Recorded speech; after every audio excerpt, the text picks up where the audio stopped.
Igeret HaKodesh Siman Chavav, nous sommes à la page 284, 9 lignes par le bas, Ve'av Gamzot. L'Admour Zaken rapporte un extrait du Zohar qui est très étonnant en première lecture. Il développe plusieurs questions. La première, pourquoi le Zohar semble dire que la Torah, dans sa partie révélée, est appelée Etzadat Tovara, l'arbre de la connaissance du bien et du mal. Et la Torah, dans sa partie profonde, est appelée Etz HaChaim, l'arbre de la vie. Pourtant, l'intégralité de la Torah est appelée Etz HaChaim. Comme dit le Pasuk, Etz Chaim hi la machazikimba. La Torah est un arbre de vie pour celui qui la saisit, pour ceux qui la saisissent. En plus, la partie profonde de la Torah a été pendant longtemps réservée à une élite. Le Harizal écrit que l'étude de la partie profonde de la Torah est une mitzvah pour nos dernières générations.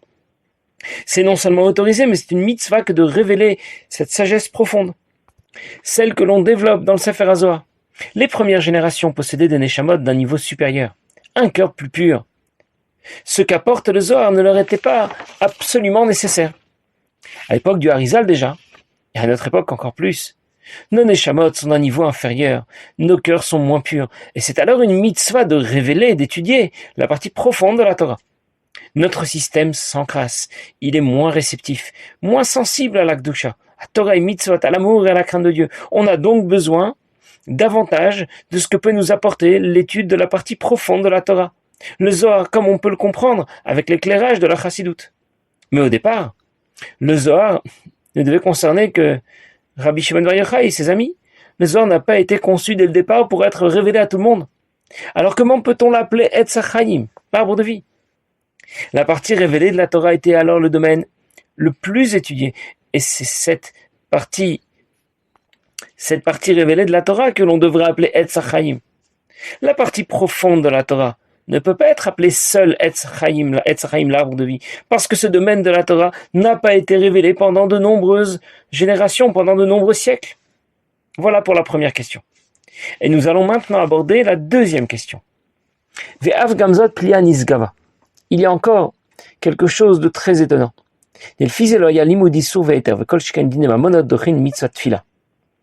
Selon ce que vient de déclarer le Raya Meimna, sujet du Sefer HaZohar, qui sera appelé Etz HaChaim, eh bien, l'étude de ce qui est permis ou interdit, et à plus forte raison, l'étude de la façon dont on doit gérer les affaires d'argent, n'aurait pas dû écarter la mitzvah de la tfila, Shenitkena al pisodot ha-Zohar v'yichudim elyonim, qui est imprégnée des enseignements du Zohar et des connexions spirituelles les plus hautes dont on parle dans le Zohar. Les Yodim, pour ceux qui savent bien de quoi on parle, car Rabbi Shimon Bar Yochai v'chaverav, comme Rabbi Shimon Bar Yochai et ses amis. Vezeino, alors que ce n'est pas le cas. Kedita bigmara de Rabbi Shimon Bar Yochai v'chaverav, chol mi shetorato manuto, Rabbi Shimon Bar Yochai, ses amis, ses collègues, et tout celui dont la Torah sera l'activité dominante et essentielle, ein mafsikin nitfila, ils ne s'arrêteront pas pour prier.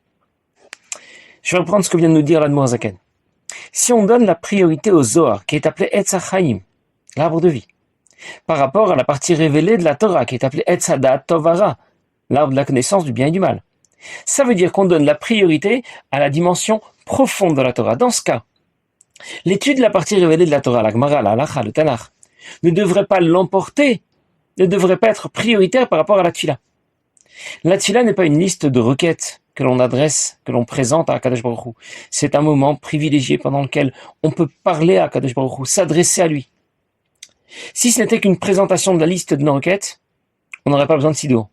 On aurait pu rédiger proprement la liste de nos revendications et en faire la lecture. Bien sûr, au cours de la Tfila, on donne aussi, on adresse aussi nos demandes à Akadosh Baruch Hu, mais ce n'est pas là l'objet de la Tfila. Si c'était l'objet de la Tfila, on aurait dû d'ailleurs commencer la Tfila par la présentation de nos requêtes. Donne-nous une bonne santé, donne-nous une bonne parnassa. Si c'était vraiment là l'essentiel, la Tfila aurait dû commencer par l'essentiel. Après, on aurait pu poursuivre la Tfila, parler à Kadosh Baruch Hu, lui dire combien on l'estime, combien on le respecte, et on le remercie pour tout ce qu'il fait pour nous. Et nous savons bien que c'est le contraire. La Tfila s'articule exactement dans l'autre sens. D'abord, on s'adresse à Kadosh Baruch Hu, on le remercie, on cherche à convaincre notre Nefesh Abamit que Dieu mérite d'être remercié. On souhaite prendre conscience de ce qu'Akadosh Baruch Hu nous apporte, de ce qu'il apporte à l'ensemble de la création. Et c'est seulement ensuite que l'on présente nos requêtes à Akadosh Baruch Hu, nos demandes. La parnassa, la santé des enfants. Mais ces requêtes, ces demandes sont anecdotiques. C'est presque entre parenthèses. dans le déroulé de la tfila, c'est presque entre parenthèses. La tfila est d'abord et avant tout l'occasion de communiquer avec Dieu, l'occasion de lui parler. La tfila nécessitera donc bien un sidour pour présenter la liste de nos requêtes. On n'aurait pas eu besoin de sidour. Mais pour communiquer avec Dieu, alors je dois respecter un certain protocole. Je ne peux pas lui parler n'importe comment. Je ne peux pas m'adresser à Dieu comme si je m'adressais à n'importe qui. Je dois préparer convenablement mon allocution. Et si je ne suis pas capable de préparer seul mon discours, je dois absolument me faire assister. Et c'est pour cette raison que le Anshe Knesset Agdola, Chachamim, depuis longtemps ont rédigé un texte bien précis, le Sidour, un texte dans lequel différents passages se suivent. Il y a une progression dans ces différents passages de la Tfila. On commence par Tfilat HaShachar, les Psuke des Imra, on continue avec les Brachot, la lecture du Shema, la lecture du Shema elle-même, et enfin la Mida et la suite de la Tfila. Les mots du texte du Sidour et l'ordre des différents passages de la Tfila n'ont pas été choisis au hasard. C'est le Zohar, la partie profonde de la Torah, qui a inspiré la rédaction des différents passages du Sidour. Le Zohar a donc imprégné le contenu de la Tfila. Il n'a pas imprégné le contenu de la partie révélée de la Torah. Alors je reprends notre question. Si le Zohar, la partie profonde de la Torah, est appelée Etz HaChaim, l'arbre de vie, et la partie révélée de la Torah est appelée Etz HaDat Tov, l'arbre de la connaissance du bien et du mal, dans ce cas, la Tfila qui s'inspire de la partie profonde de la Torah aurait dû être prioritaire par rapport à l'étude de la partie révélée de la Torah, la Gemara, la Halacha, le Tanakh. Et pourtant, la Gemara déclare dans Masechet Shabbat que celui dont l'activité dominante est l'étude de la Torah n'a pas besoin de s'interrompre pour prier. Ce qui voudrait dire au contraire que la Tfila ne serait pas prioritaire par rapport à l'étude de la partie révélée de la Torah. Il semble au contraire que l'étude de la Torah est prioritaire par rapport à la Tfila. Alors bien sûr, il faut préciser que nous ne sommes absolument pas là. Nous devons nous arrêter d'étudier la Torah pour prier. La question ne se pose pas. Parce que de toute façon, on s'arrête d'étudier la Torah à un moment ou à un autre, pour un oui ou pour un non, pour 10 000 raisons tout au long de la journée. Donc si déjà tu t'arrêtes d'étudier la Torah, arrête aussi pour prier. Par contre, Rabbi Shimon Bar Yochai et ses amis vont étudier la Torah sans relâche, Toratam ou Manutam. Ils ne s'arrêtent pas. Ils ne s'arrêtent pas non plus alors pour prier. Et on comprend alors que l'étude de la Torah dans l'absolu est prioritaire par rapport à la Tfila. Même si à notre niveau c'est un peu différent. Dans l'absolu, la Torah est supérieure et l'emporte sur la Tfila. La Tfila est chargée des enseignements de la partie profonde de la Torah. Et l'ordre des priorités, comme il a été présenté dans le Raya Memna, semble ne pas avoir été respecté. Le Zohar est appelé Etz HaChaim, l'arbre de vie. La partie révélée de la Torah est appelée Etz HaDat Torah, l'arbre de la connaissance du bien et du mal. La partie révélée de la Torah, la Gemara, la Halacha, Shulchan Aruch, ne semble donc pas prioritaire par rapport à la partie profonde de la Torah et à la Tfila. Et c'est l'objet de notre deuxième question. Va filou kesheosek bedine mamonot. Même lorsque quelqu'un est en train d'étudier les passages qui concernent les affaires financières, les règles d'indemnisation de ceux qui ont été victimes d'un dommage, les règles de propriété, d'achat et de vente d'un bien, Rav Yehuda de Kulutenouye Benizikinave, comme Rav Yehuda qui était un spécialiste de ce genre d'affaires. Et pourtant il ne priait qu'une fois tous les 30 jours. Kadmada Talmuda, lorsqu'il avait fait le tour complet de toutes ses connaissances, que dit Abi Gemara, comme c'est rapporté dans la Gemara dans Masechet Rosh Hashanah.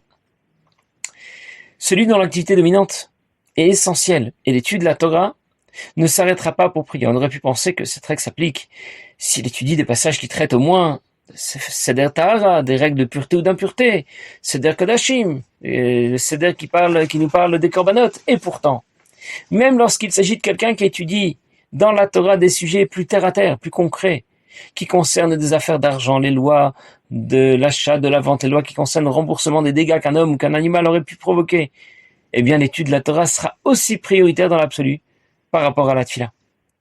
Pourtant, il s'agit de sujets basiques qui feront intervenir des concepts très concrets, l'argent, la propriété. Parfois, on rapporte même la règle qui dit Dina de Malchuta Dina, les règles en vigueur dans le pays où nous vivons sont aussi à prendre en considération. Et la Torah va donc accorder une certaine importance au code de procédure civile, au code de justice financière ou administrative. Les dîners mamonotes, les règles qui s'appliquent aux affaires d'argent correspondent à l'application des règles de la Torah dans des domaines qui sont très terre à terre. On est au ras des pâquerettes. Si quelqu'un étudie dans la Torah ce type de sujet, l'étude de la Torah sera pour lui prioritaire par rapport à la tefila. Et c'était la spécialité de Rabbi Yehuda. C'était son domaine d'étude dominant. Et il ne priait qu'une fois tous les 30 jours, quand il terminait l'intégralité de son cycle d'études.